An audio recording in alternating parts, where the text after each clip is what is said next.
ओडिशा साहित्य एकाडेमी तरफ कलिंग युद्ध कर्मशाला आयोजन होउछि।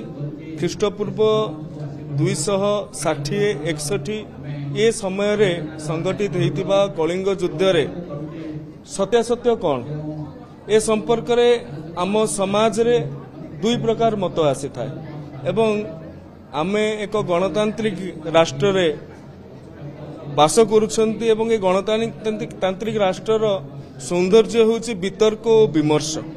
तेणु ए संपर्क रे जो सकारात्मक बा नकारात्मक दुई प्रकार मत रही से मत संपर्क रे आलोचना हेबो एवं जहा आलोचना हेबो ताहा दस्तावेज आकार रे साहित्य करी रखा जिवो। तापरे समाज पाखकु ताहा प्रदान करा जिवो। समाज रे आहुरी अनुशीलन हेबो, आहुरी मनन हेबो, आहुरी गवेषणा करा जिवो, आहुरी अध्ययन करा जिवो। तेबे जाई कि ए संपर्क रे वास्तव चित्र चरित्र सामना को आसीबो बोली मैं विश्वास करछु।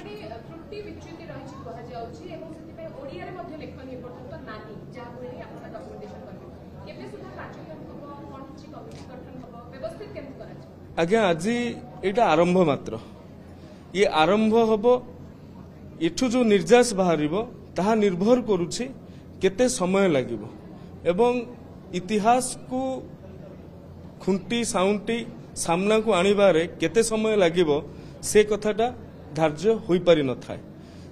कोनोसी समय रे शिलालेखटी आसी जाई थाए सेथिरु आमे जहा पांती बहु आकार रे ताहा पाठ्य पुस्तक रे मध्ये स्थानित हो जाए किंतु बहु समय रे बहु कथा अनालोचित होइकी रही जाए। कलिंग युद्ध समय रे ओडिशार नेतृत्व किए नौथिले।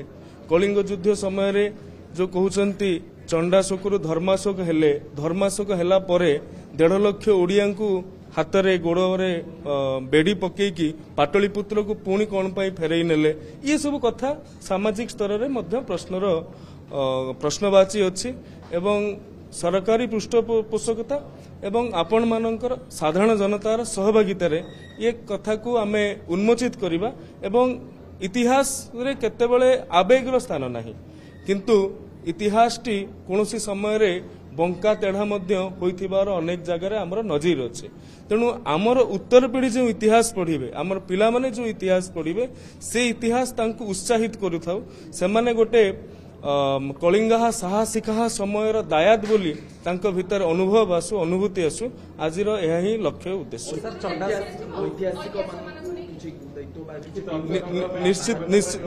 निश्चित भाव में आज अनेक वरेण्य ऐतिहासिक मानू आज निमंत्रण करा जाइछे। एहा परे जातीय तथा अंतर्जातीय स्तर में कलिंग युद्ध को लेकिन जहा जहा मतवाद रही ताहाकु मध्य अध्ययन करा जिवो ताहा उपरे मध्य जहा जहा आगुरु एटा प्रथम थर कहिबाटा भी भूल हेबो। एहा पूर्वरु अनेक थर उद्यम हेइछि किंतु निर्णायक मोड़ को पहुंची पारि नाहांती। प्रभु जगन्नाथक दयारु आमे आशा व्यक्त करिबा ए उद्यमटी सरकारी स्तर आरंभ होइछि एवं ये निर्णायक स्तर रे पहुंचु। देखंतु नौ वाणिज्य केवल नौ वाणिज्य नुहे ओडिशार नौ वाणिज्यर एते समृद्धता थिला ताहा बिना नौसेना रे संभवपर नुहे।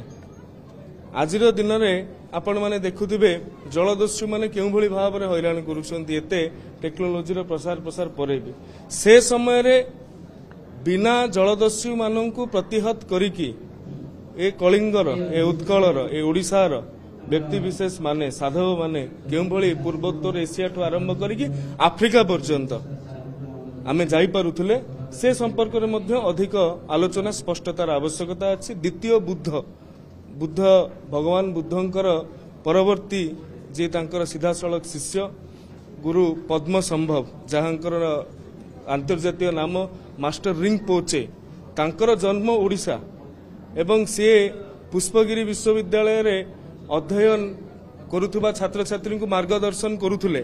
ए कथा मध्य आजिर दिन में एक भिन्न मत आसुची जोटा कि आमे आगुरु पढ़ुथुले सेटा होची स्वात उपत्यका रे भारत बाहर तांकर जन्म बोली ये सब कथा को आजिर दिन में उन्मोचन करिवार जेतिक आवश्यकता अछि सेतिरे सरकार गुंडुची मुसार प्रयास करिवे बोली मैं आशा व्यक्त।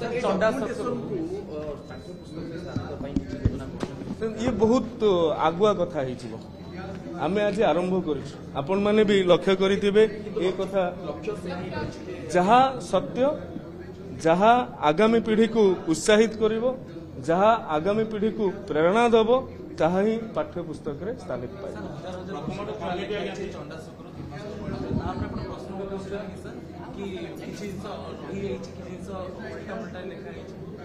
नहीं मु सही कथा मु चंडाशोक धर्माशोक हवा हजार हजार वर्ष तलू लेखा हवा को मु विरोध करू नाही कि मु मना करू नाही किंतु आज आपण मन भी प्रश्न अच्छी धर्माशोक है सहित भी लिखा जाइए लक्षे ओडिया मृत्युवरण करते 1.5 लाख पंगु होते लक्षाधिक लोक बांधिकी पाटलिपुत्र निदि चंडाशोक धर्माशोक धर्माशोक है पशु पक्षी को दया करुवा व्यक्ति ओडिया मान प्रति निर्दय हेले केमिति ये एक जहाँ को आप इंग्राजी में कहते $1 मिलियन प्रश्न।